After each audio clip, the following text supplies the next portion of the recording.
మీ గురించి మీరు ఎప్పుడైతే ఆలోచించడం మానేస్తారో, మీరెప్పుడైతే ప్రణాళిక లేకుండా మానేస్తారో, నీ ఆలోచనలే నీ నిజతత్వాన్ని కప్పిపుచ్చుతున్నాయనేటువంటి పరమ సత్యాన్ని మీరు ఎప్పుడైతే గ్రహిస్తారో, మీ ఆధ్యాత్మిక గ్రంథాలని ఎప్పుడైతే మీరు పూర్తిగా విసర్జిస్తారో, ఈ గురువుల తాలూకు మాటలను, ఈ చేష్టలను, ఈ కథలను, ఈ స్థితిగతులను, మీ క్షేత్రాలతో సహా అన్నిటినీ ఎప్పుడైతే మీరు పూర్తిగా మీరు స్వస్తి పలుకుతారో, మీ నుంచి మీరు ఎప్పుడైతే ఏది కోరుకోకుండా ఉంటారో, మీ ఇష్టమైన పనిని ఎప్పుడైతే మీరు స్వేచ్ఛగా చేస్తూ ఉంటారో, ఎప్పుడు ఎవరిని ఆశించకుండా ఉంటారో, నీ కంటికి కనిపించే ప్రతి వాడిలోని అర్హతను ఎప్పుడైతే చూడకుండా ఉంటారో,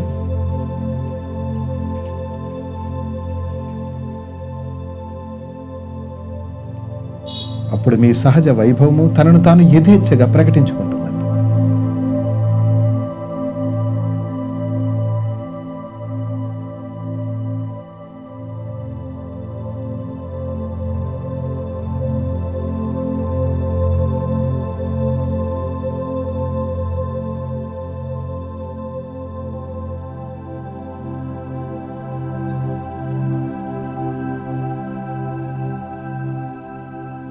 వెల్కమ్ టు సత్సంగ్.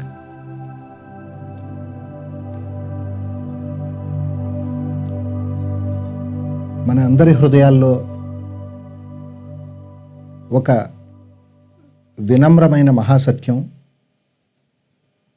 అలలు లేనటువంటి మహాసముద్రం, నిత్య సత్యమైన మహాస్పృహగా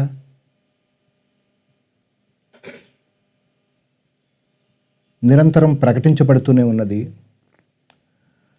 ఆ ప్రకటితం యొక్క సర్వనామము, సర్వకుల యొక్క నామము, ఏకైక నామము, మహానామము, అది నేను ఒక్కటి మాత్రమే.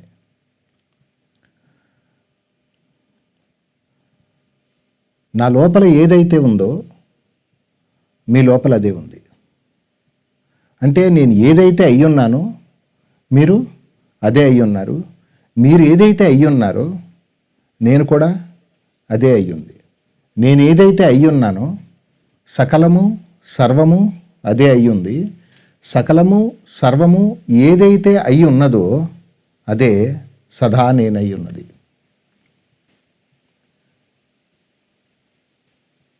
నాకంటే భిన్నముగా మీరేమీ లేరు, మీకంటే భిన్నముగా నేను కూడా ఏమీ లేను. అంతా ఒకటేనని నేను మాట్లాడటం లేదు, అంతా సమంగా ఉందంటున్నాను నేను. అంతా సమంగా ఉంది, అంతా సమతుల్యంగా ఉంది. నా దగ్గర ఏదైతే ఉన్నదో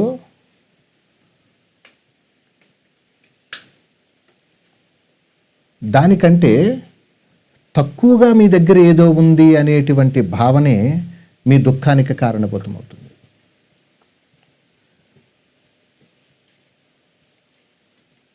ఎక్కడ హెచ్చు తగ్గులు లేవు. నా స్పృహ ఎంత సహజ సిద్ధంగా ఉందో మీ స్పృహ అంతే సహజ సిద్ధంగా ఉంది. ఎక్కడా హెచ్చు తగ్గులు లేవు. మీ నిజస్థితి అది చాలా సహజంగా ఉంది, చాలా సరళంగా ఉంది. మీ నిజస్థితి అంతా కూడా చాలా దివ్యంగా ఉంది. ఎందుకు సమస్య వస్తుందంటే కేవలము పోలికల వల్ల. మీ అంతరంగాన్ని మీరు పరిశీలించండి.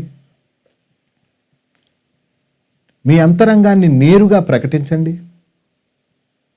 మీ అంతరంగంలో దేవుళ్ళు లేరు, మీ అంతరంగంలో దేవతలు లేరు, మీ అంతరంగము ఏ పురాణ ఇతిహాసాలతో నిండి లేదు.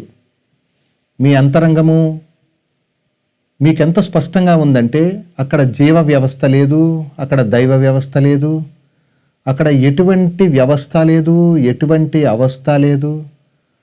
అది చాలా సహజ సిద్ధంగా మీ నిజమైనటువంటి స్పష్టమైనటువంటి మీ సహజ స్థితిని అది స్వయం ప్రకటితంగా స్వయంభువై ప్రకటించబడుతూ ఉంది. అక్కడ అది చాలా నేరుగా ఉందంటున్నాను నేను.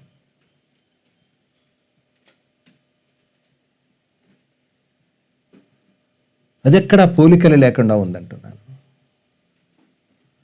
అది ఆ పరస్పర్శ లేకుండా ఉందంటున్నాను. అది ఒక స్పష్టమైనటువంటి మహాదీర్ఘత,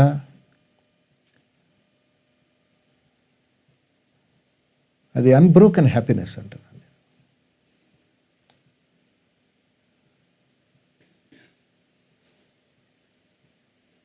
ఎక్కడా పోలికలు లేవు, ఎక్కడా సమర్థత లేదు, ఎక్కడా అసమర్థత లేదు. అదంతా స్వయం ప్రకటితము. అది నిత్య నూతనమైన మహాగంభీరత్వం. అది ప్యూర్ జాయ్.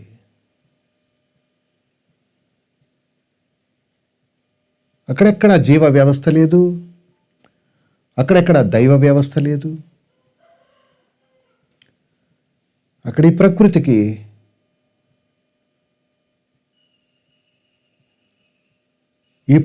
ఎక్కడ అక్కడ ఉనికి లేదు.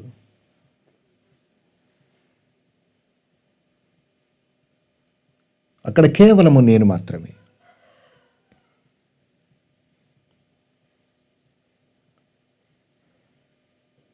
ఈ పరాయి స్పర్శ లేకుండా, పోలికలు లేకుండా, ప్రస్తావనలు లేకుండా చాలా సమర్థవంతంగా మీ నిజమైన స్పృహ, మీ సహజమైన స్థితి అది చాలా వినమ్రంగా ప్రకటించబడుతూ ఉంది. అక్కడ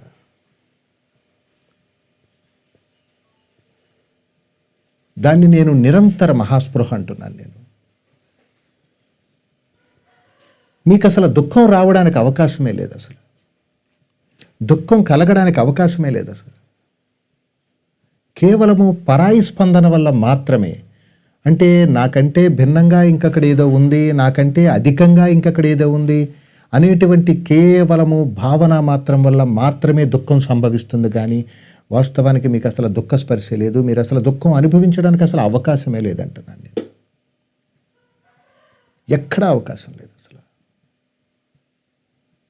మీరు పోల్చుకుంటున్నారు, మీరంతా పోలికలతోటి అది పూర్తిగా పోలికలతోటి మునిగి తేలుతూ ఉన్నారు. మీరెప్పుడు గురువులతో పోల్చుకుంటున్నారు, మీరెప్పుడు శాస్త్రాలతో పోల్చుకుంటున్నారు. మీరంతా ఏమనుకుంటున్నారంటే మీ నిజస్థితి ఏదైతే ఉన్నదో అది కాకుండా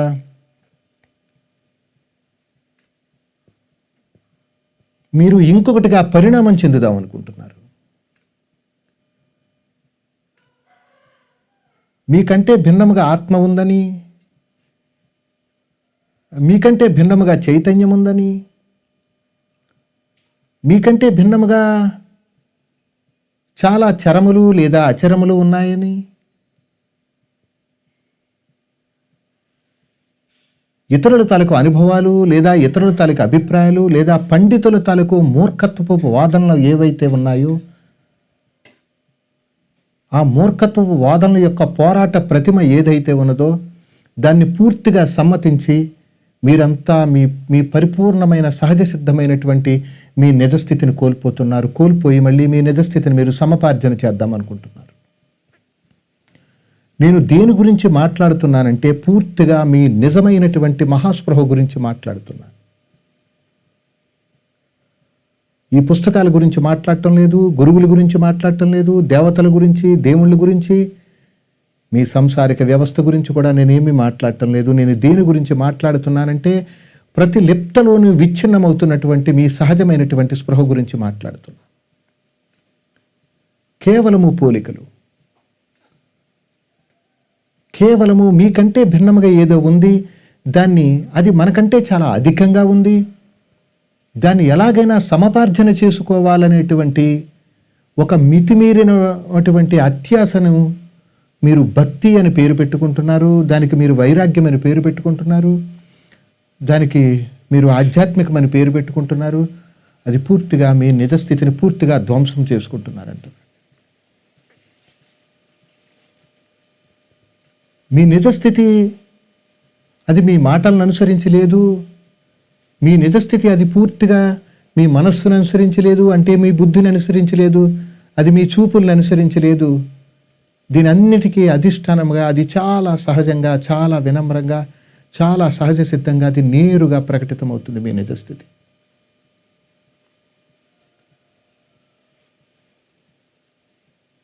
మీరు అన్ని విషయాల్ని పోల్చుకుంటున్నారు. మీరు కొత్తగా తయారవుదాం అనుకుంటున్నారు. మీరంతా నిత్యం నిరంతరము కూడా ఒక నూతనమైన పరిణామ క్రమం ఏదైతే ఉన్నదో ఆ పరిణామ క్రమాన్ని సృష్టి చేయడంలో మీరంతా చాలా బిజీ అయిపోయి ఉన్నారు.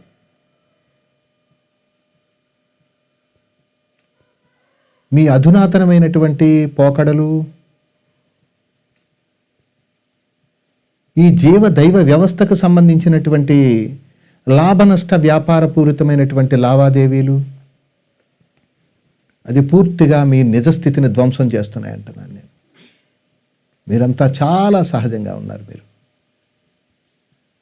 వాస్తవానికి మీరు అలవర్చుకోవలసిందంటూ ఏమీ లేదు. మీరు ఆచరించవలసిందంటూ ఏదీ లేదు.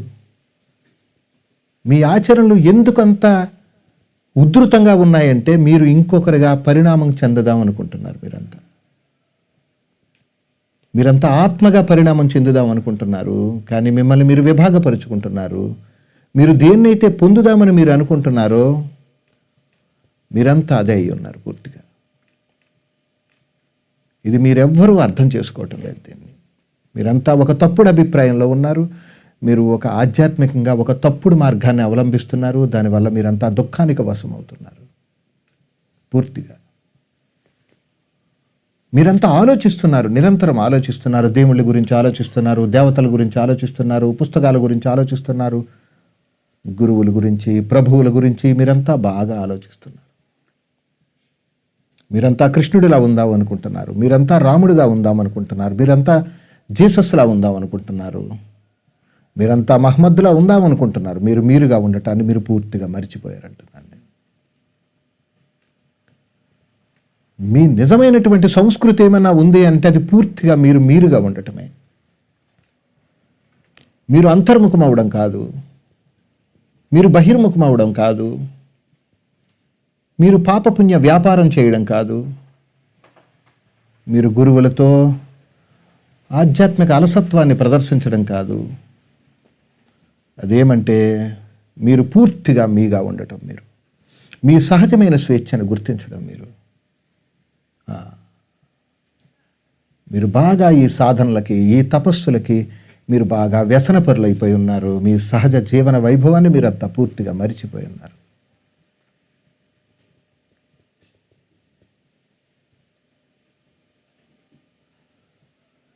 మీకెవ్వరికి మీ అంతరంగ నిశ్శబ్దం అవసరం లేదు. మీకెవరికి ఆ మౌనము తాలూకు ప్రకటితం మీకెవరికి అవసరం లేదు. మీకెప్పుడు నిరంతరం ఏదో ఒక కొత్త స్థితి కావాలి. ఈ దేవుళ్ళు, ఈ దేవతలు, ఈ గురువులు వీళ్ళెవరూ అందుకోలేనటువంటి పరమచరమ స్థితి ఇంకోటి ఏదో ఉందా, అదేదో మీకు కావాలి. మీ సహజ స్థితి మీకెవ్వరికి అవసరం లేదంట. మీకెవరికి శాంతి అక్కర్లేదు. దేవుడి పేరుతో పెద్ద రణగణ ధ్వనులే కావాలంటున్నాను నేను. మీకు కావలసిందేమో కంప్లీట్ సైలెన్స్. మీకు కావలసిందేమో ఆ ప్యూర్ గ్రేస్. మీకు కావలసిందేమో ప్యూర్ జాయ్. కానీ మీరు నిరంతరము ఒక కంప్లీట్ వైలెన్స్ని క్రియేట్ చేస్తున్నారు. అది ప్యూర్ వైలెన్స్. నిన్ను నువ్వు హింసించుకుంటున్నావు. నువ్వు దేవుళ్ళతో పోల్చుకుంటున్నారు, దేవతలతో పోల్చుకుంటున్నారు. ఈ స్పిరిచువల్ ఆర్గనైజేషన్స్ ఏవైతే ఉన్నాయో ఆర్గనైజేషన్స్లో మీరందరూ వాటిలో ఒక ప్రథమమైన స్థాయిలో ఉండాలని మీరంతా పోల్చుకుంటున్నారు. మీరు ఎక్కడికైనా ఒక స్పిరిచువల్ ఆర్గనైజేషన్కి వెళితే ఆర్గనైజేషన్లో మీరు ఇలా స్టార్టింగ్ మీరు వెళ్ళగానే మీకు ఫస్ట్ ఏమైనా చెప్తారో తెలుసా? మీరు ఎవరు వెళ్ళినప్పుడు మిమ్మల్ని సేవకు వినియోగిస్తారు. మొదట దేనికి వినియోగిస్తారు? సేవకు వినియోగిస్తారు. వీళ్ళంతా ఎంతటి మూర్ఖులంటే ఒక సేవకు వినియోగించడం అంటే దాని అర్థం ఏంటంటే వాడి శ్రమని దోపిడీ చేయడం కాదు, వాడి యొక్క సహజ నైపుణ్యతని దెబ్బతీయడం అంటున్నాను నేను. అది ఒకడిని ఎప్పుడైతే మీరు సేవకి అక్కడ ఉపయోగించుకుంటారో వాడికప్పుడు లోపల నుంచి ఒక అధికారం పుట్టుకొస్తుంది, నేను ఈ సేవకులందరికంటే కూడా ప్రథమంగా ఉండాలని, నేను అందరికంటే ముందు వరుసలో నిలబడాలని. అంటే సేవ పేరుతో ఇక్కడ ఏం జరుగుతుంది? అధికార ప్రకటితం జరుగుతుంది, అహంకారం యొక్క ప్రకటితం జరుగుతుంది. అప్పుడు మనమంతా ఎలా ఉంటున్నామంటే మన వ్యక్తిగత పోరాట నైపుణ్యాన్ని ప్రదర్శించే పనిలో ఉంటున్నాము. ఒక గురువు దగ్గరికి, ఒక స్పిరిచువల్ ఆర్గనైజేషన్ దగ్గరికి మనం ఎందుకు వెళ్తాం? అక్కడికి మనల్ని మనం తెలుసుకోవడానికని వెళ్తున్నాం. కానీ దాన్ని పక్కన పెట్టేసి సేవకు ఉపక్రమిస్తున్నారా? సేవలో ప్రథమ భాగాన్ని కోరుకుంటున్నారు. మీరు ప్రథముడుగా ఉండాలనుకుంటున్నారు. అక్కడ మీ మొట్టమొదటి ప్రాధాన్యత మీరు కాదు. మీ మొట్టమొదటి ప్రాధాన్యత గురువులై ఉన్నారు, మీ మొట్టమొదటి ప్రాధాన్యత దేవుళ్ళై ఉన్నారు, మీ మొట్టమొదటి ప్రాధాన్యత స్పిరిచువల్ ఆర్గనైజేషన్స్ అయి ఉన్నాయి తప్ప అది మీరు కాదు. ఇప్పటికీ మీ మొట్టమొదటి ప్రాధాన్యత ఒక వాస్తవానికి ఒకవేళ మీరే అయ్యి ఉంటే గనక మీరు కూర్చున్న చోటు మీకు చాలా ఎక్కువ శాంతినిస్తుంది అంటున్నాను నేను. మీరంతా ఆధారపడడానికి బాగా బానిసలైపోయి ఉన్నారు. మీరంతా ఆధారపడటం అనేటువంటి విపరీతమైనటువంటి వ్యసనంలో కూరుకుపోయి ఉన్నారంటున్నాను. మీరు రెండు విషయాలు బాగా గుర్తుంచుకోండి: విమర్శించడము, ఆత్మవిమర్శ చేసుకోవడము. మీరు బాగా అర్థం చేసుకోండి. మీరు గురువుల తలకు వాళ్ళ జీవితంలో జరిగినటువంటి సంఘటనలు కథల ద్వారాగా విందామనుకుంటున్నారు. దానివల్ల మీకేం ప్రయోజనం లేదంటున్నాను నేను. దేవుళ్ళు లేదా దేవతల తలకు కల్పిత కథలకు మీరంతా బాగా బానిసలైపోయి ఉన్నారు. మహాత్ముడు తలకు జీవన వైభవాన్ని మీరు అర్థం చేసుకోవాలంటే మీకు హృదయం ఉండాలి.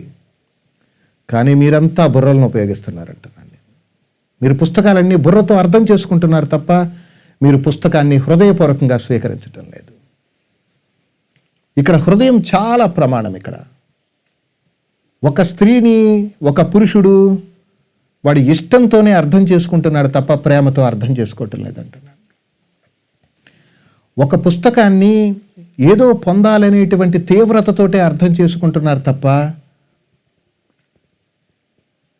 హృదయపూర్వకంగా అర్థం చేసుకోవట్లేదు అంటున్నాను నేను.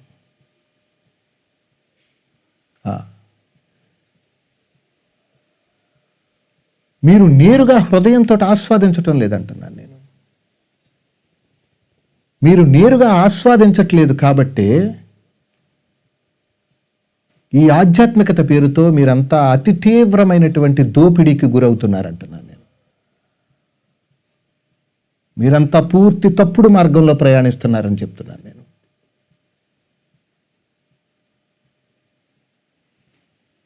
మీ హృదయం మీకు చాలా దగ్గరగా ఉంది. దాన్ని మీరు అనుసరిస్తేనో లేదంటే అనుకరిస్తేనో లేదంటే కొత్త ప్రణాళికలు వేస్తేనో అది మీకు ఎప్పుడూ సాధ్యం కాదని చెప్తున్నాను. ఈ అనుకరణలకి, ఈ అనుసరణలకి, ఈ ప్రతిస్పందనలకి, వీటన్నిటికంటే అతీతంగా మిమ్మల్ని మీరు సమర్థవంతంగా మీ నిజమైన స్పృహలోనికి మీ చేత మీరు చాలా అతి తీవ్రంగా మీ లోపలికి ఆహ్వానం పలుకుకోవాలంటున్నాను. అది మిమ్మల్ని మీరు సేవించుకోవాలంటున్నాను నేను. మీరెప్పుడు ఏదో ఒక రకంగా ఇతరుడు ఎవరో ఒకరు వచ్చి నిన్ను సేవిస్తారని అనుకుంటున్నావు. ఈ సృష్టి ఆద్యంతం నుంచి ఇప్పటి వరకు ఎప్పుడు కూడా చల్లని నాణ్యంలా మిగిలిపోయింది. అది మీ సమయాన్నంతా మీరు పూర్తిగా దుర్వినియోగపరుచుకుంటున్నారు. మీరంతా ఈ ఆధ్యాత్మిక సంస్థల యొక్క సేవకి బానిసలైపోతున్నారు. మీరు ఈ ప్రపంచం తాలూకు లోతుల్ని తెలుసుకుందాం అనుకుంటున్నారు. గురువుల తాలూకు వైభవాన్ని తెలుసుకుందాం అనుకుంటున్నారు. ఎవడైతే తెలుసుకుందాము అని అనుకుంటున్నాడో వాడి మూలాన్ని తెలుసుకోవడంలో పూర్తి నిర్లక్ష్యంగా ప్రవర్తిస్తున్నామంటున్నాను. సత్యం మీరు అనుకున్నట్టుగా లేదు. వాస్తవం నేను మాట్లాడుతున్నట్టుగా లేదు, మీరు వింటున్నట్టుగా లేదు. అదంతా ఒక తీవ్రమైనటువంటి అది అంతరంగ మహావిస్ఫోటనం అంటున్నాను నేను.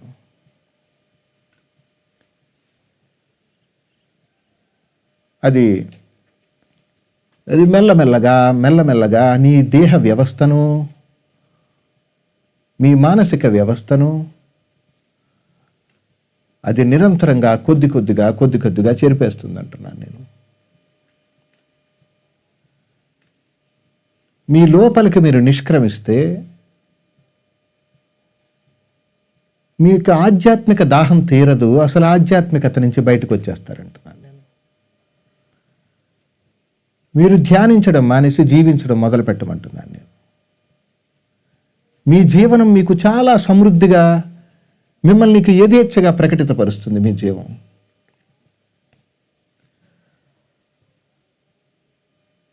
మీరు జీవించాలంటున్నాను నేను. మీరు పూర్తిగా జీవించాలంటున్నాను. మీరేమో ధ్యానిస్తానంటున్నారు. ధ్యానించడం అంటే నువ్వు పూర్తిగా విభాగపరుచుకోవడమే అది. ధ్యానించడం అంటే నువ్వు పూర్తిగా మలినపరుచుకోవడమే అది. ధ్యానించడం అంటే నిన్ను నీవు పూర్తిగా విచ్ఛిన్నతపరుచుకోవడమే. ధ్యానించడం అంటే అది కొత్త స్థితుల కోసం నువ్వు ఆరాటపడుతూ ఉండటమే. ధ్యానించడం అంటే నువ్వు ఎప్పుడు నూతనని కల్పన చేస్తూ నీతో సహా ఈ సమస్త జగత్తులో ఉన్నటువంటి సర్వజీవకోటిని కూడా అసహనంతో, దారిద్ర్యంతో పరిపూర్ణంగా నిష్క్రమించేటట్టు, దుఃఖించేటట్టుగా, ప్రవర్తించేటట్టుగా నువ్వు వాటికి ప్రేరణ ఇవ్వడమే అవుతుంది. ధ్యానము చేసేది కాదు, అది పూర్తిగా నీ అంతరంగ ప్రేమకు సంబంధించింది, అది నీ పూర్తిగా నీ సమ్మతికి సంబంధించింది, అది ప్రయత్నానికి సంబంధించింది కాదంటున్నాను నేను. ధ్యానం అనేటువంటిది అది ఆచరించేది కాదు, అది అవలంబించేది కాదు, అది నేర్చుకునేది కూడా కాదు. అది సహజమైనటువంటి ప్రేమ యొక్క పరిపూర్ణమైన మహా ఉద్ధృతది. అది నిరంతరమైన మహాస్పృహది. ద్వంద్వములు లేనటువంటి ఏకాకృతి వెలుగది. Complete peace, more and more peace, pure joy. అది చూపులకి, మాటలకి సంబంధించింది కాదు, అది శారీరకమైనటువంటి భంగిమలకు సంబంధించింది కాదు, అది వివరణలకు సంబంధించింది కాదు. అది పూర్తిగా నీలో ఉన్నటువంటి సహజ స్పృహ యొక్క అతి తీవ్రమైన మహావిజృంభణది, గొప్ప విజృంభణది. అది మీరు అనుకున్నట్టుగా లేదు. అది అవును, వాస్తవమే. అది ఆ సహజమైన స్పృహ మీ గురించి మీరు ఎప్పుడైతే ఆలోచించడం మానేస్తారో, మీరెప్పుడైతే ప్రణాళిక లేకుండా మానేస్తారో, నీ ఆలోచనలే నీ నిజతత్వాన్ని కప్పిపుచ్చుతున్నాయనేటువంటి పరమ సత్యాన్ని మీరు ఎప్పుడైతే గ్రహిస్తారో, మీ ఆధ్యాత్మిక గ్రంథాలని ఎప్పుడైతే మీరు పూర్తిగా విసర్జిస్తారో, ఈ గురువుల తాలూకు మాటలను, ఈ చేష్టలను, ఈ కథలను, ఈ స్థితిగతులను, మీ క్షేత్రాలతో సహా అన్నిటినీ ఎప్పుడైతే మీరు పూర్తిగా మీరు స్వస్తి పలుకుతారో, మీ నుంచి మీరు ఎప్పుడైతే ఏది కోరుకోకుండా ఉంటారో, మీ ఇష్టమైన పనిని ఎప్పుడైతే మీరు స్వేచ్ఛగా చేస్తూ ఉంటారో, ఎప్పుడు ఎవరిని ఆశించకుండా ఉంటారో, నీ కంటికి కనిపించే ప్రతి వాడిలోని అర్హతను ఎప్పుడైతే చూడకుండా ఉంటారో,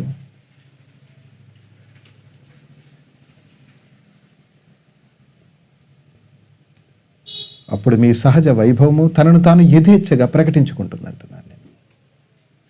అది చాలా విస్తృతంగా ప్రకటించుకుంటుంది. అది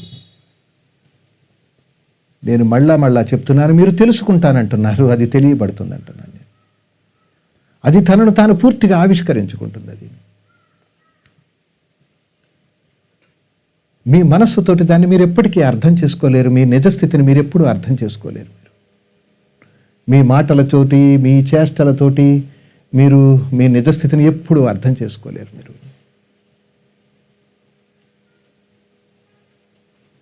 ఒక గొప్ప ఆధ్యాత్మిక గ్రంథాలన్నింటినీ కూడా కుప్ప కింద పోసి అందులో సారాంశాన్ని మీరు ఎంత తెలుసుకున్నప్పటికీ కూడా మిమ్మల్ని మీరు ఎప్పటికీ అర్థం చేసుకోలేరు. మీరంతా చాలా తప్పుడు అభిప్రాయంలో ఉన్నారు. మీ లోపల ఎవ్వరికీ చోటు లేదు, అది మీ ఒక్కడికే చోటు ఉంది. మీకందరికీ ఇష్టమైన దేవుడు ఉన్నాడు, మీకందరికీ బాగా ఇష్టమైన కులం ఉంది, మీకందరికీ బాగా ఇష్టమైన మతం ఉంది, మీకందరికీ ఇష్టమైన వ్యవస్థ ఉంది, మీకందరికీ కొన్ని ఇష్టమైన అవస్థలు కూడా ఉన్నాయి. వాటి గురించి ఎన్నో ప్రస్తావనలు ఉన్నాయి. ఎవరైనా మీ నిద్దట్లోకి వాటి ఎప్పుడైనా తీసుకెళ్ళగలిగారా? మీ ఇష్ట దైవాన్ని ఎప్పుడైనా నిద్దట్లోకి తీసుకెళ్ళగలిగారా? అసలు అవకాశమే లేదు. ఎందుకంటే మీ లోపల ఎవ్వరికీ చోటు లేదు, మీ లోపల మీ ఒక్కరికి మాత్రమే చోటు ఉందంతే.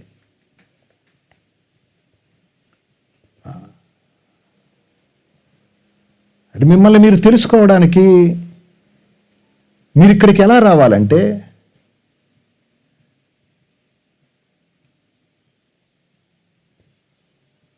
మీ ఒంటి మీద బట్ట ఉండాలి తప్ప బంధం ఉండకూడదు అంటున్నాను నేను. అది మీ ఒంటి మీద బట్ట ఉంటే తప్పు లేదు, కానీ మీకు బంధం ఉందంటే మిమ్మల్ని మీరు ఎప్పుడు పూర్తిగా తెలుసుకోలేరు.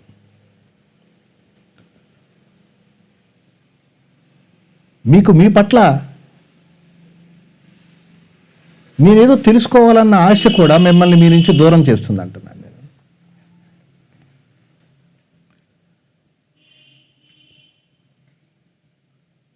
మిమ్మల్ని మీరు ఎప్పుడైనా ఇలా ప్రశ్నించుకున్నారా? అసలు మీకు అందరికీ ఏం కావాలి? మీకందరికీ ఏదో ఒక కోణంలో భక్తి కావాలి, మీకందరికీ ఏదో ఒక కోణంలో వైరాగ్యం కావాలి, మీకందరికీ ఏదో ఒక కోణంలో జ్ఞానం కూడా కావాలి. ఈ మూడు అక్కర్లేకపోతే మీ నిజస్థితిని మీరు ఎప్పుడు అనుభవించవచ్చు అంటున్నాను నేను. అది పూర్ణమైన మహాత్యాగం. అది సమర్థవంతమైన మహాత్యాగం. అది త్యాగం లేకుండా ఏ రోజు మీకు మీ నిజస్థితిని మీరు ఎప్పుడూ అందుకోలేరు.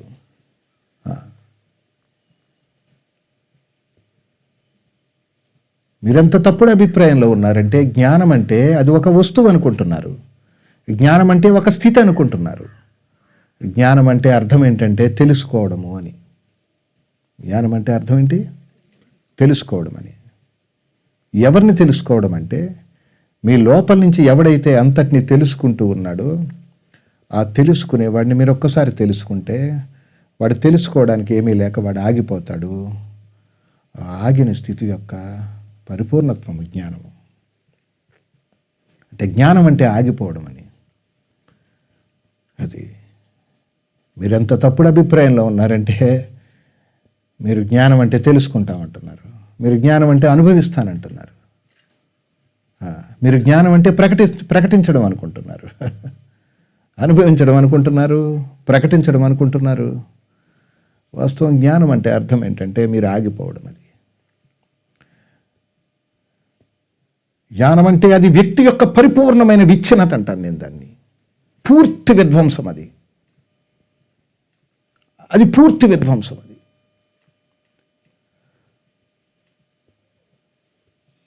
ఆ విధ్వంసము చాలా సహజమైనటువంటి అది మహాప్రేరణ అంటున్నాను నేను దాన్ని.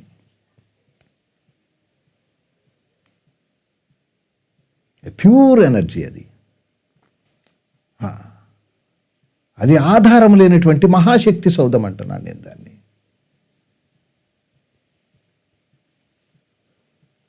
మిమ్మల్ని మీరు ఇంకెప్పుడు అర్థం చేసుకుంటారు?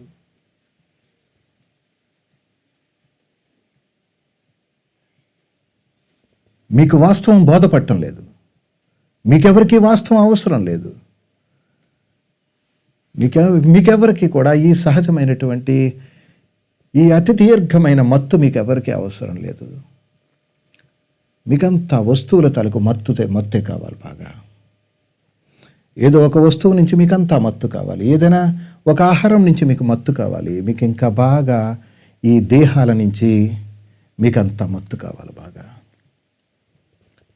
ఒక పురుషుడికి స్త్రీ దేహం నుంచి మత్తు కావాలి, ఒక స్త్రీకి పురుషుడి దేహం నుంచి మత్తు కావాలి, ఒక భక్తుడికి దేవుడి నుంచి మత్తు కావాలి, ఒక వైరాగ్యపరుడికి విరక్తి నుంచి మత్తు కావాలి,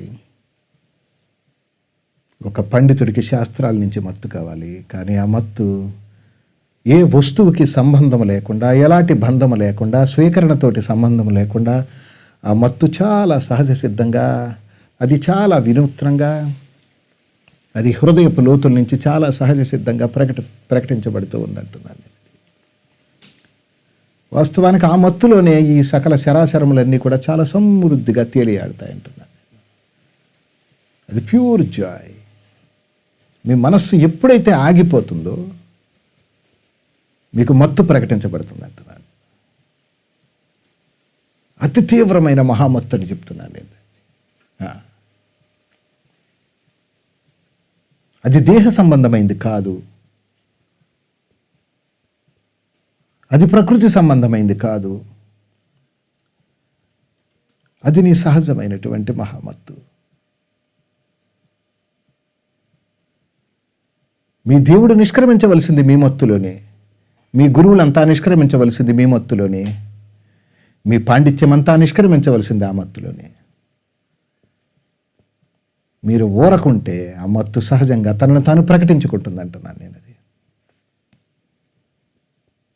అంతటినీ ప్రకటించుకుంటుంది, అది అన్నిటి నుంచి ప్రకటించుకుంటుంది.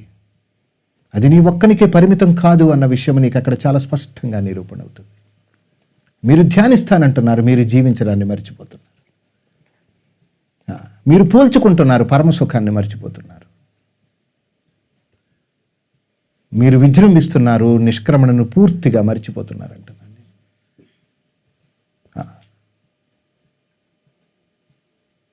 మీరంతా ఒక గొప్ప బూటకంలో ఉన్నారు. మీరంతా ఒక గొప్ప క్షణికావేశంలో ఉన్నారు. మీరు ఇప్పటి వరకు విన్నటువంటి ఆధ్యాత్మిక పదాలు ఏవైతే ఉన్నాయో అవి మీ వ్యక్తి యొక్క తీవ్రతను పెంచుతున్నాయే తప్ప ఎక్కడా తగ్గించడం లేదంటున్నాను. మీ పూజలు మీ వ్యక్తిత్వాన్ని పెంచుతున్నాయి, మీ జపాలు మీ వ్యక్తిత్వాన్ని పెంచుతున్నాయి, మీ ప్రదక్షిణలు కూడా మీ వ్యక్తిత్వాన్ని పెంచుతున్నాయి. మీరు చేసే ప్రతి పని ఈ సంసారిక వ్యవస్థని పెంచుతుంది. మీరు చేస్తున్న ప్రతిదీ అభయస్థితిని కనీసం దరిదాపుల్లో కూడా చేరనివ్వటం లేదు సరిగదా, మిమ్మల్ని పూర్తిగా భయభ్రాంతుల్ని చేస్తున్నది.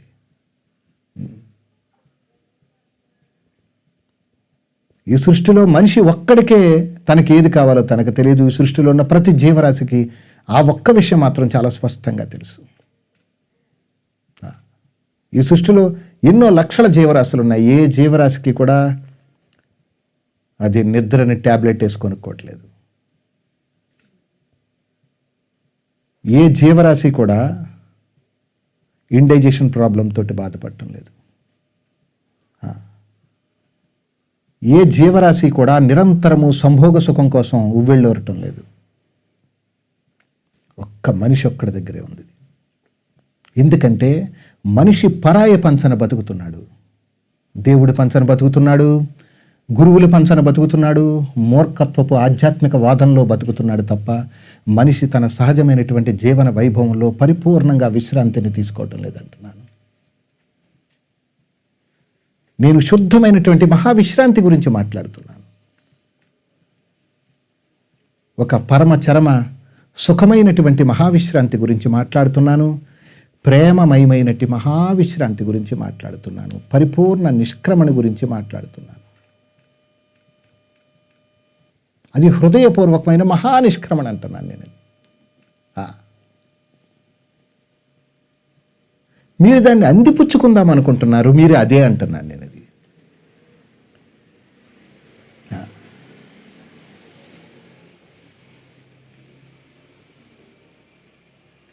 మీ భక్తి త్యాగాన్ని సూచించటం లేదంటున్నాను నేను. మీ వైరాగ్యము త్యాగాన్ని సూచించటం లేదంటున్నాను. ఏది త్యాగాన్ని సూచించటం లేదు.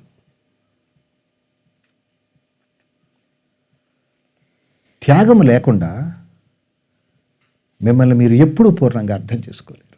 మిమ్మల్ని మీరు తెలుసుకోవడానికి మీరు ₹1 ఖర్చు పెట్టవలసిన అవసరం లేదు. మిమ్మల్ని మీరు తెలుసుకోవడానికి మీ నుదుటి మీద చెమట చుక్క కూడా పట్టవలసిన అవసరం లేదు. కానీ మీరు కానితనంతో తాదాత్మ్యత చెంది ఉన్నారు కాబట్టి ఆ తాదాత్మ్యతని నుంచి విడుదల పొందడం కోసం మీరు పూర్తిగా సర్వసంగ పరిత్యాగం చేయాలంటున్నాను. మీ నిజస్థితి సహజమే, మీ నిజస్థితి సరళమే, కానీ అది ఉచితమైతే కాదు. మీరందరూ చాలా ఉచితంగా దాన్ని సంక్రమించుకుందాం అనుకుంటున్నారు. మీరంతా బాగా ఉచితాలకు బాగా అలవాటు పడిపోయి ఉన్నారు. ఆధ్యాత్మిక ఉచితాలకు అలవాటు పడిపోయి ఉన్నారు. ప్రాపంచిక ఉచితాలకు అలవాటు పడిపోయి ఉన్నారు. ఎప్పుడు ఎవరో ఒకరు వస్తారు, మనల్ని ఉద్ధరిస్తారు అనేటువంటి బాగా మంచి అద్భుతమైనటువంటి భ్రమలో ఉన్నారు మీరంతా. మీ భ్రమను బద్దలు కొట్టాలని నాకు ఎప్పుడూ లేదు. మీ భ్రమలో మీరు పూర్తిగా కొనసాగింపు కోరుకుని మీరు పతనం అవ్వాలని నేను కోరుకుంటాను. ఎందుకంటే ఎప్పుడైతే మీరు పూర్తిగా పతనం అవుతారో మీరందరూ అక్కడి నుంచి మేల్కొంటారు. మళ్ళీ మీ పతనం మీ మేల్కొలుపును సూచిస్తుంది అక్కడ. అప్పటి వరకు ఆ మహాశక్తి వచ్చి మీకు నేరుగా నిలబడి చెప్పినా మీరు ఎప్పుడు దాన్ని అర్థం చేసుకోలేరు. అటువంటి అవకాశమే లేదు. ఎందుకంటే మనం నిరంతరము ఒక అద్భుతమైన భ్రమలో ఉన్నాము. ఎవరో ఒకరు వస్తారు మనల్ని ఉద్ధరిస్తారు, ఎవరో ఒకరు వస్తారు మనల్ని ఉద్ధరిస్తారు. వాస్తవం ఏంటో తెలుసా అసలు? ఎవరో ఒకరు వచ్చి ఉద్ధరిస్తారనే నెపంతో నీ వ్యక్తిత్వం అక్కడ బాగా బలపడుతుంది. అక్కడ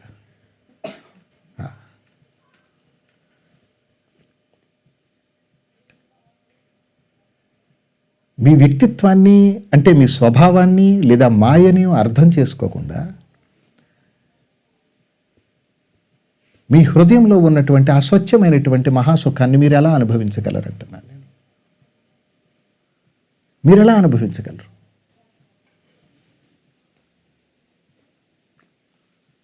మీరు ధ్యానిస్తారంటారేంటి మీ గురించి మీరు ఆలోచించకుండా? మీరు ధ్యానిస్తారంటారేంటి మీ గురించి మీరు ఆలోచించకుండా? అసలు మీ అందరికీ ఏం కావాలి? మీ అందరికీ ఏం కావాలి? ఎలా ఉంటే మీరు శాంతిగా ఉంటారు? ఎలా ఉంటే మీరు ఆనందంగా ఉంటారు? ఎలా ఉంటే మీరు సమృద్ధిగా ఉంటారు? ఎలా ఉంటే మీరు పూర్ణంగా ఉంటారు? అసలు ఎలా ఉంటే మీరంతా కలత లేకుండా ఉంటారు?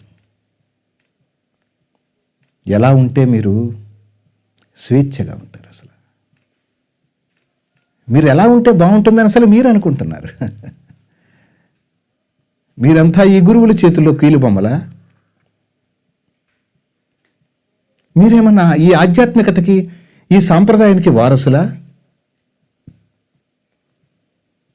జాగ్రత్తగా చూసుకోండి. మిమ్మల్ని ఎవరో పొల్యూట్ చేస్తున్నారు, మిమ్మల్ని ఎవరో మ్యానిపులేట్ చేస్తున్నారు.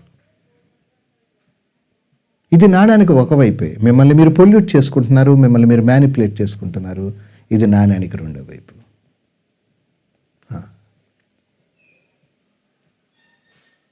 నేను ఇందాక చెప్తున్నాను, మళ్ళీ మీకు దాన్ని గుర్తు చేస్తున్నాను. 2 విషయాల గురించి మీరు బాగా యోచించండి. విమర్శ ఏంటి? ఆత్మవిమర్శ. మీరు విమర్శించడం మాని ఆత్మవిమర్శ, స్వేచ్ఛగా మీ ఆత్మవిమర్శ మీరు చేసుకోవాలని కోరుకుంటున్నాను. అంటే మిమ్మల్ని మీరు విమర్శించుకోవడం, మిమ్మల్ని మీరు విచారించడం. అది అసలు మీరు చేస్తున్న పనులు ఏవైతే ఉన్నాయో ఈ స్పిరిచువల్ యాక్టివిటీస్ అసలు వాస్తవానికి మీ సమ్మతితోటే మీరు ఇదంతా చేస్తున్నారా? అసలు ఇలా ఎప్పుడైనా మీరు ఆలోచించారా? మిమ్మల్ని ఎవరైనా ఈ నరక కోపంలోకి ఎవరైనా దింపుతున్నారా? ఎందుకంటే ఈ ఆధ్యాత్మిక లాలసలో పడి దుఃఖాన్ని అనుభవించేవాడి కంటే కూడా సంసారిక వ్యవస్థలో అంటే సంసారిక లాలస కలిగి ఉన్నవాడే ఎంతో సుఖంగా ఉన్నాడని నా అభిప్రాయం. ఆధ్యాత్మిక వ్యవస్థలో ఉన్న దుఃఖం సంసారిక వ్యవస్థలో లేదంటున్నాను నేను. ఆధ్యాత్మికత అంటే ఏంటి? అభయస్థితి. అభయస్థితి అంటే ఏంటి? అసలు భయం లేకుండా ఉండటం. ఒకవేళ మీ ఆధ్యాత్మిక జీవనం మీకు భయాన్ని ఇస్తుందంటే, మీ ఆధ్యాత్మిక జీవనం మీ భయాన్ని తీసేయటం లేదంటే, మీరు ఆధ్యాత్మిక వ్యవస్థలో ఉన్నట్ట, సంసారిక వ్యవస్థలో ఉన్నట్ట? ఈ ఆత్మ విమర్శ చేసుకోవాలంటున్నాను నేను. మిమ్మల్ని మీరు నేరుగా ప్రశ్నించుకోవాలి. మీరు ధ్యానిస్తానంటారేంటి? మీరు జీవించాలి. మిమ్మల్ని మీరు నేరుగా ప్రశ్నించుకోవాలి. ఇన్ని సంవత్సరాల నా ఆధ్యాత్మిక జీవనము నాకెందుకు దుఃఖాన్ని ఇస్తుందని ప్రశ్నించుకోవాలి. మీకు కావలసింది దేవుడు కాదు, మీకు కావలసింది దేవతలు కాదు, మీకు కావలసింది అనుగ్రహాలు కాదు, మీకు కావలసింది దుఃఖం నుంచి విడుదల. ప్రతి స్పర్శలోని ఆనందం యొక్క తీవ్రత. మీరంతా దుఃఖం నుంచి బయటపడాలి. మీకంటే భిన్నంగా మీ అందరికీ ఏదో కావాలి. ఆ కోరికే మీలో ఉన్నటువంటి భయాన్ని మరింత బలోపేతం చేస్తుందంటున్నాను. మీరంతా భయం నుంచి విడుదల పొందాలి. మీ జీవనంలో జరిగేటువంటి ప్రతి సంకోచ వ్యాకోచ స్థితుల్ని మీరు స్వాగతించాలంటున్నాను. ప్రతి సుఖాన్ని సాదరంగా ఆహ్వానించాలంటున్నాను. ప్రతి దుఃఖాన్ని సాదరంగా ఆహ్వానించాలంటున్నాను. భయం లేకుండా, స్వార్థం లేకుండా, చాలా పరిపూర్ణమైనటువంటి స్వేచ్ఛతో మీరంతా ఒక చిన్న చిన్న చిన్న చిన్న పుష్పాలలా విపరీతమైనటువంటి మహాపరిమళంతో వికసించాలనుకుంటున్నాను నేనైతే.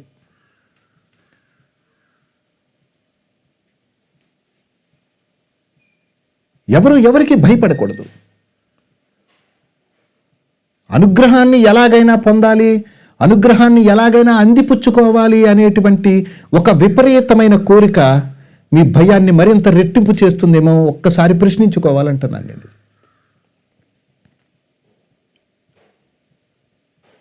గురువు అంటే అర్థం ఏంటంటే అది కాళ్ళు కాదు, చేతులు కాదు, అది ఒక మానసిక వ్యవస్థ కాదు.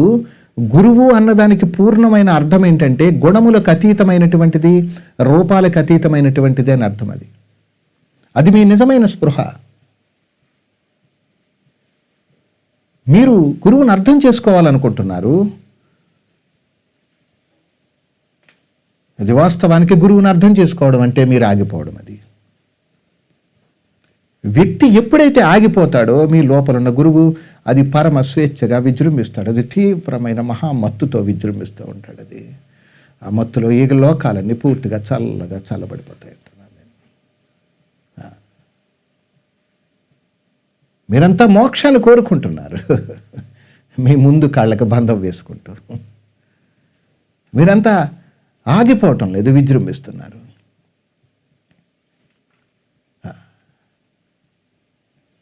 మిమ్మల్ని మీరు బాగా తెలుసుకోవాలంటే ఒక చిన్న లాజిక్ చెప్తాను మీకు. అదేంటంటే ఆ స్పిరిచువల్ హాలిడేస్ డిక్లేర్ చేయండి. ఒక 10 to 15 years అసలు స్పిరిచువాలిటీ జోలికి వెళ్ళకండి. అసలు ఇది సహజంగా జీవించడానికి ముందుకు రండి. బాగా మీకు నవ్వు వచ్చినప్పుడు మంచిగా నవ్వండి, మీకు ఏడుపు వచ్చినప్పుడు ఏడవండి, గౌరవాల కోసం చూడకండి. ఒకరిని ఏదైనా అనాలంటే అనేయండి, ఇంకొకరు ఏదైనా అంటే తీసుకోండి. చాలా సమృద్ధిగా జీవించడానికి ముందుకు రండి. మీరంతా ఒక ఆధ్యాత్మికత అనేటువంటి పెద్ద విషవలయంలో ఉన్నారు. ముందు దాని నుంచి బయటకు వచ్చేయండి. మీరంతా కంప్లీట్ న్యాచురల్గా ఉండండి. You are pure being. You are not a human mind. You are being. ఉండటం నీ నిజమైన స్థితి, ఉండటం నీ సహజమైనటువంటి మహానైపుణ్యము, ఉండటం అనేటువంటిది ఒక విశిష్టమైన మహాకళ.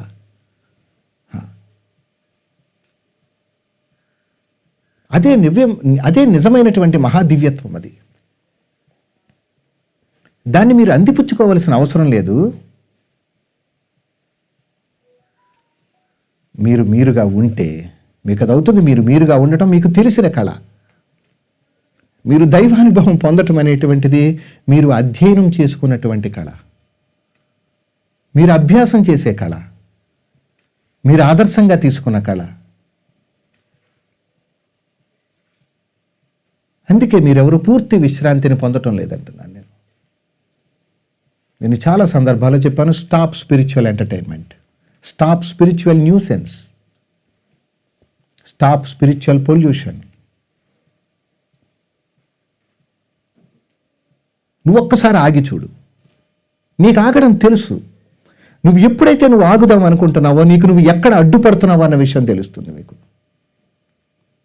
మీకంటే భిన్నంగా ఇక్కడ ఏది లేదు, మీకంటే భిన్నంగా ఏదో ఉందనుకుంటున్నారు, మీకంటే భిన్నమైనటువంటి మహాశక్తి ఏదో ఉందనుకుంటున్నారు, మీకంటే భిన్నంగా ఇంకా ఇక్కడ ఏదో ఉందనుకుంటున్నారు, దానికోసం అహర్నిశలు పాటుపడుతున్నారు. అది మీరు కాదనే విషయాన్ని మీరు ఎప్పటికీ తెలుసుకోలేకపోతున్నారు.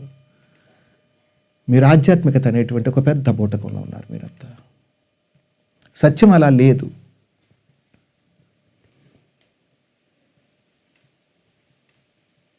మీరంతా మ్యానిపులేట్ అవ్వడానికి సిద్ధంగా ఉన్నారు. కాబట్టి ఈ నేచర్ మిమ్మల్ని కంప్లీట్గా మ్యానిపులేట్ చేస్తుంది. మీకేం కావాలో మీకు తెలియదు.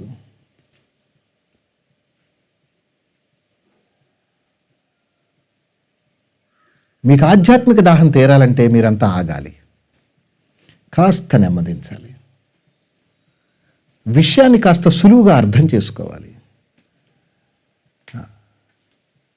మీకు కావాల్సిందేమో సైలెన్స్, కానీ మీరంతా పారాయణలు చేస్తానంటున్నారు. ఇదొక జోక్లా మీకు అనిపించడం లేదా? మీకు సైలెన్స్ కావాలి, మీరేం చేస్తున్నారు? పారాయణ చేస్తున్నారు. మీకు సైలెన్స్ కావాలి, మీరు నామజపం చేస్తున్నారు. మీకేమో సైలెన్స్ కావాలి ఏంటండి? మీరేదో ఒక స్పిరిచువల్ యాక్టివిటీలో ఉన్నారు మీరు. నేనేమంటానంటే అయితే మీ పారాయణ చేయడం తప్ప కాదు, మీ పారాయణ సైలెన్స్లోకి వెళ్ళాలి. మీరు పారాయణ చేస్తూ చేస్తూ చేస్తూ చేస్తూ మీ హృదయపు లోతుల్లో కూరుకుపోవాలి. పారాయణని విడిచిపెట్టినప్పుడు అది అవుతుంది. అది వదులుకోవడము. దేన్ని వదులుకుంటే మీరు శాంతిగా ఉంటారు అనేటువంటి ఒక స్పష్టమైన అవగాహన గురించి మాట్లాడుతున్నాను నేను. నీ హృదయంలో ఆ సహజంగా నీకు నీకు నీకు మాత్రమే తారసపడేటువంటి ఒక అద్భుతమైన కళ, ఒక దీర్ఘమైన మహామత్తు గురించి మాట్లాడుతున్నాను నేను.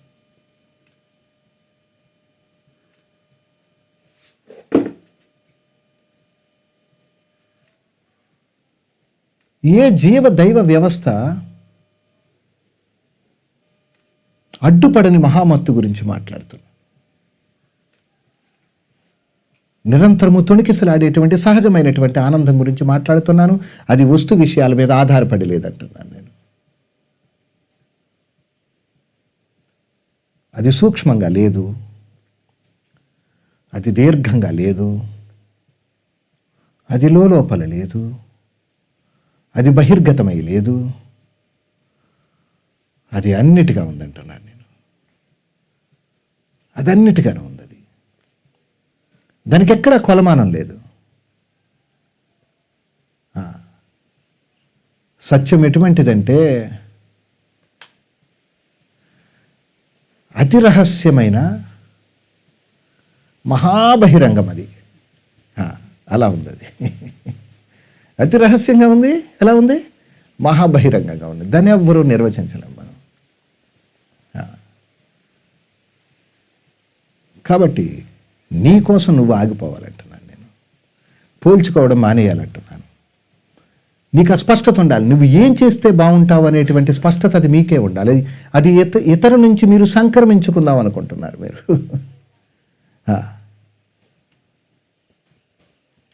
ఇంకా చాలా చనువుగా ఒక మాట చెప్పనా? మనం అంతా మహాత్ములు లేదా గురువుల తాలూకు అనుభవాల్ని దొంగిలించడానికి చాలా సిద్ధంగా ఉన్నాం. సొంత అనుభవాన్ని విడిచిపెట్టి మీరు వాళ్ళకిలా తయారవుదాం అనుకుంటున్నారు. మీరు తయారవ్వలేదు. ఇప్పుడు మీరు తయారు కాలేరు. మీరు ఇంకొకరిని తయారు చేయలేరు. మీ ఊహలు, మీ భావనలు అర్థమవుతుందా? కొన్ని మ్యానుఫ్యాక్చరింగ్ యూనిట్స్ పెట్టాయి. వాటి నుంచి కొన్ని ప్రొడక్ట్స్ బయటకు వస్తున్నాయి. అర్థమవుతుందా? కానీ అవన్నీ ఊహలు, అవన్నీ భావాలు. కానీ అవుట్పుట్ వచ్చిన తర్వాత మీకు అన్నీ వాస్తవంగా కనిపించవచ్చు. కానీ వాస్తవానికి అవన్నీ ఏంటి? ఊహలు, మన భావాలు. మీరెవ్వరూ ఎప్పుడూ గతంలోకి వెళ్ళలేదు. మీరెవ్వరూ ఎప్పుడూ భవిష్యత్తులోకి వెళ్ళలేదు. మీరు ఉన్న చోటే మీరున్నారు. మీ కోరికలు మీ భవిష్యత్తుని రూపకల్పన చేస్తున్నాయి. మీ జ్ఞాపకాలు మీ గతానికి పునాదిగా నిలుస్తున్నాయి. మీరెవరు ఎక్కడికి వెళ్ళటం లేదు. కేవలం మనస్సు మాత్రమే ఊహించడంలో కొంచెం ముందుకి కొంచెం వెనక్కి వెళ్తుంది. దాన్ని భూతమని భవిష్యత్తు అని అనుకుంటున్నారు. మీరు ఎప్పుడు ఎక్కడికి వెళ్ళలేదు. ఈ విషయం మీకు తెలిస్తే మీకు పాపం లేదు, పుణ్యం లేదు. ఈ విషయం మీకు తెలిస్తే మీకు జన్మ లేదు, కర్మ లేదు. ఈ విషయం మీకు తెలిస్తే మీరు సదా ప్రస్తుతం అనేటువంటి విషయాన్ని చాలా స్పష్టంగా తెలుసుకుంటారు. ఇప్పుడే తెలుసుకుంటారు. అది మీ సాధనలతోటి, మీ తపస్సులతోటి, మీ గురువులతోటి, మీ దేవుళ్ళతోటి, ఈ సంసారిక వ్యవస్థతోటి, ఈ ఆధ్యాత్మిక వ్యవస్థతోటి సంబంధం లేకుండా చాలా సమృద్ధిగా మీరు ఆ విషయాన్ని చాలా సూక్ష్మాది సూక్ష్మంగా చాలా బహిరంగంగా తెలుసుకుంటారు. దాన్ని మీరు అప్పుడు అనుభవించరు. మిమ్మల్ని మీరు స్వేచ్ఛగా ప్రకటించుకుంటారు. మీ లోపల ఉన్న దివ్యత్వం అది తనను తాను ప్రకటించుకుంటుంది. మీకు మీరు అడ్డుపడకుండా ఉంటే. మీరు ఎంత పాపములో ఉన్నప్పటికీ కూడా మీకు మీరు అడ్డుపడకపోతే దాన్ని అది ప్రకటించుకుంటుంది. అది సత్యానికి మీ మానసిక వ్యవస్థతోటి ఎలాంటి సంబంధము లేదు. మనస్సు పూర్తిగా నిష్క్రమిస్తేనే సత్యం అవగతమవుతుందనేటువంటి వాళ్ళ నాలికలను పూర్తిగా కోసేయాలంటున్నాను నేను. అసలు వాళ్ళంతా భవిష్యత్తు తరాల యొక్క తలరాతల్ని నిర్ణయిస్తున్నారంటున్నాను నేను. వాళ్ళు ఎవ్వరికీ సమాజంలో జీవించే హక్కు లేదంటున్నాను. ఒక మనిషి యొక్క స్వేచ్ఛను నిర్ణయించేవాడు ఎవడైనప్పటికీ కూడా వాడు ఈ సమాజంలో చీడపురుగే. వాళ్ళందరినీ పూర్తిగా గవర్నమెంట్ జైల్లో పెట్టేయాలి. వాళ్ళంతా ఈ ప్రవచనకారులందరినీ జైల్లో పెట్టేయాలి. వీళ్ళంతా పాపపుణ్య వ్యాపారం చేస్తున్నారు. వీళ్ళంతా ఏం చేస్తున్నారు? వీళ్ళంతా భక్తుణ్ణి తయారు చేస్తున్నారు. ఆ భక్తుణ్ణి బానిసగా మలచడానికి అతి తీవ్ర ప్రయత్నం చేస్తున్నారు. అది కేవలము ఒక కొబ్బరి చిప్ప కోసం, ఒక అరటిపండు గెల కోసం. మీరు ఏదో చేస్తే ఏదో వస్తుంది అనేటువంటి అభూత కల్పన కల్పించే వాళ్ళందరూ నోళ్ళు పూర్తిగా మూతపడిపోవాలంటున్నాను. ప్రతి జీవి సర్వ స్వేచ్ఛావంతమైంది. సర్వకుల హృదయాల నుంచి ఆ పరమస్వేచ్ఛ చాలా నేరుగా ప్రకటించబడుతుంది. దాన్ని అడ్డుకునేవాడు వాడు దేవుడైనా సరే వాడు పూర్తిగా నశించిపోవాలని కోరుకుంటున్నాను నేను. ఇక్కడ ఎవరికి అడ్డు కాదు. ఈ సృష్టిలో ప్రతి జీవి ఒక విలక్షణమైన, ఒక సహజ సుందరమైన, ఒక అద్వితీయమైన మహా నైపుణ్యాన్ని కలిగి ఉన్నారు ప్రతివారు. వారిని వారు చాలా స్వేచ్ఛగా ప్రకటించుకోవాలి. వారి ఇష్టమైన పనులు వారు చేసుకునే స్వేచ్ఛ ప్రతి వారికి ఉంది. ఇలా చేస్తే పాపము, ఇలా చేస్తే పుణ్యము అని ఈ ప్రవచనకారులు, ఈ సంఘ సంస్కర్తలు, ఈ ఆధ్యాత్మిక వారసులు, ఈ దౌర్భాగ్యులు, ఈ పరమ లోభులు ఉన్నంత వరకు కూడా ప్రతి జీవి యొక్క పరిపూర్ణమైనటువంటి స్వేచ్ఛ ప్రతి లిప్తలోని కాలరాస్తూనే ఉంటుందంటున్నాను. ఎవరి స్వేచ్ఛకి అడ్డు తగలకూడదు. ఎవరి పాపానికి ఎవరు అడ్డు తగలకూడదు. మీరు పాపం అనుకుంటున్నారు. తనను తాను తీర్చిదిద్దుకోవడంలో ఒక ప్రత్యేకమైన మహానైపుణ్యం అది. అది మీ బుర్రలకు ఎప్పటికీ అర్థం కాదంటున్నాను నేను. ఇక్కడ ఎవరికి వారే. ఇక్కడ ఎవరికి ఏమీ కారు. ఈ లోకంలో ఏది మంచి లేదు. ఈ లోకంలో ఏది చెడు లేదు. ఈ లోకంలో ఎవరు ఉన్నతులు కాదు. ఈ లోకానికి ఎవరు అధములు కాదు. ఈ లోకానికి అంతా ఒకటే.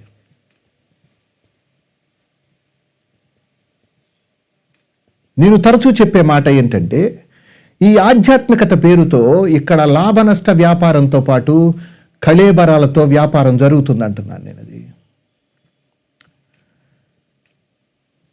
కళేబరాల వ్యాపారం జరుగుతుంది ఇక్కడ. ఈ వ్యాపారం ఆపాలంటే మీరు నేరుగా మీ సహజమైన స్వేచ్ఛని పరిపూర్ణంగా అర్థం చేసుకోవడం ఒక్కటే ఉంది ఇక్కడ.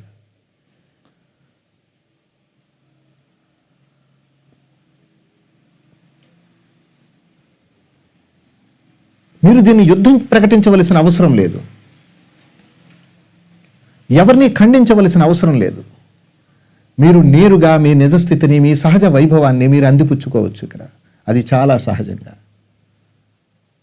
దానికోసం మీరెవ్వరూ కష్టపడవలసిన అవసరం లేదు. కానీ త్యాగం లేకపోతే ఈ విషయం ఏమీ అర్థం కాదు. మీ ఒంటి మీద బట్ట ఉండటం ఎంత అవసరమో మీకు బంధం ఉండటం అంత అనవసరం అక్కడ. ఒకవేళ మీరు ఈ పరమ సత్యాన్ని తెలుసుకోవాలనుకుంటే అన్నిటినీ విడిచిపెట్టి మాత్రమే నా దగ్గరికి రండి. ఏదో ఒకటి పెట్టుకుని, ఒక పూజ పెట్టుకునో లేకపోతే ఒక వ్యవహారం పెట్టుకునో దేన్నో దాన్ని మీరు పెట్టుకుని వస్తే అది మీ లోపలికి మీరు వెళ్లకుండా అది మిమ్మల్ని అడ్డుకుంటుంది అంటున్నాను నేను. మీ గురువులు, మీ దేవుళ్ళు కూడా మిమ్మల్ని మీ నిజస్థితిని అందుకోకుండా వాళ్ళు అడ్డుపడుతున్నారంటున్నాను.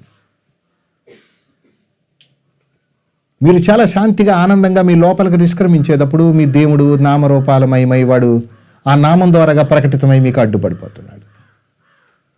ఇదంతా నేను ఎవరి గురించి మాట్లాడుతున్నానంటే మీ నిజస్థితిని అందుకునేవాడు ఎవడైతే ఉన్నాడో, మీ నిజస్థితి కోసం ఎవడైతే తహతహలాడుతున్నాడో, ఆ అమృతమైనటువంటి మహామౌనాన్ని ఎవడైతే స్వీకరిందాం అనుకుంటున్నాడో నేను వాడి గురించి మాట్లాడుతున్నాను తప్ప దానితోటి ఎలాంటి సంబంధం లేకుండా మీ తృప్తిని ప్రదర్శించుకోదలిస్తే వారికి మాటలు ఏమీ కూడా అవసరం లేదు. వాటిని ఇప్పుడే తొలగించేసుకోండి. మీరు ఘర్షణలు పెట్టుకోకండి. మీకు నచ్చకపోతే లీవ్ ఇట్, విడిచిపెట్టేయండి. మీరు ఘర్షణ వాతావరణాన్ని సృష్టించుకోకండి. అది మీ ఆరోగ్య వ్యవస్థని చాలా విచ్ఛిన్నం చేస్తుంది. ఘర్షణ ఎవరి దగ్గర నుంచి మనం బలవంతంగా దేన్ని స్వీకరించకూడదు. మనకు నచ్చితే స్వీకరించాలి, లేకపోతే వారితో పాటు వారి మాటను కూడా విడిచిపెట్టేయాలి. వాడు ఎంతటి మహాత్ముడైనా సరే, ఎంతటి లోకానికి దుర్భరంగా జీవితం గడుపుతున్నవాడైనా సరే, మీరంతా చాలా సమృద్ధిగా ఉండాలి. ఇక్కడ అడ్డుపడకుండా జీవించాలంటున్నాను నేను.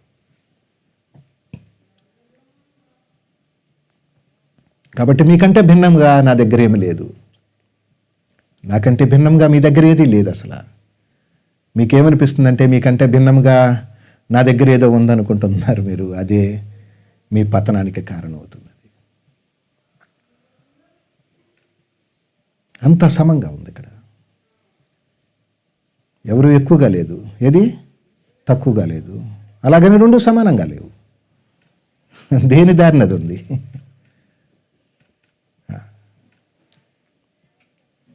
దీన్ని సమృద్ధిగా అర్థం చేసుకోవాలంటున్నాను నేను. సమృద్ధిగా విషయాన్ని బాగా అర్థం చేసుకోండి. జీవించడం మొదలుపెట్టండి. మీ జీవనమే మీ సమర్థతని తట్టి లేపుతుందంటున్నాను నేను. మీరు ధ్యానిస్తున్నంతసేపు ఏదో ఒక అనుభవాన్ని, ఏదో ఒక అనుభూతిని, ఏదో ఒక పోస్టర్ని, ఒక స్ట్రక్చర్ని క్రియేట్ చేసుకుంటూనే ఉంటారు మీరు. Just being. సహజంగా ఉండండి. మీరుగా ఉండండి. ఎవ్వరితోటి పోలికలు పోల్చుకోకుండా ఆనందంగా జీవించండి.